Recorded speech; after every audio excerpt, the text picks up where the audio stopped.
Once upon a time, in the bustling town of Brightville, there was a young and curious boy named Isaac. With hair as wild as his imagination and eyes that sparkled with wonder, Isaac was always dreaming up grand inventions.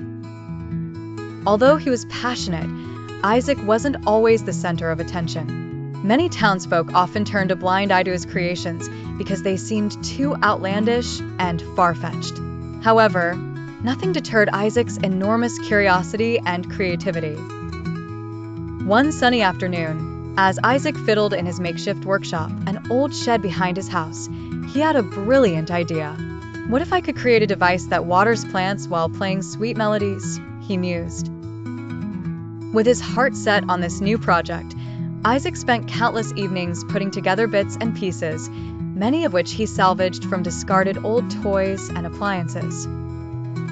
The neighborhood children, skeptical of his ambition, would often walk by the shed, peeking in with doubtful smiles and whispering amongst themselves.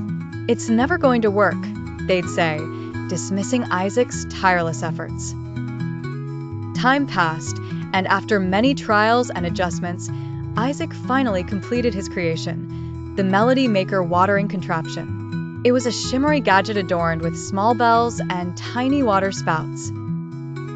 With a turn of a crank, it played a cheerful tune while gently sprinkling water, a perfect invention for their town's community garden that often suffered from neglect.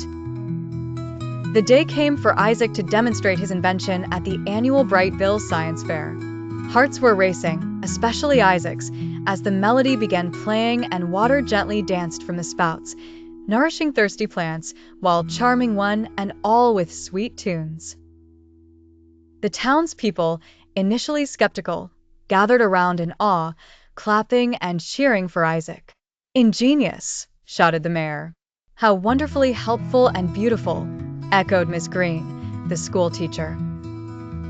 The children who once doubted him now crowded around Isaac, full of admiration and questions about how he crafted such a magical thing. They couldn't wait to help him in his future creations.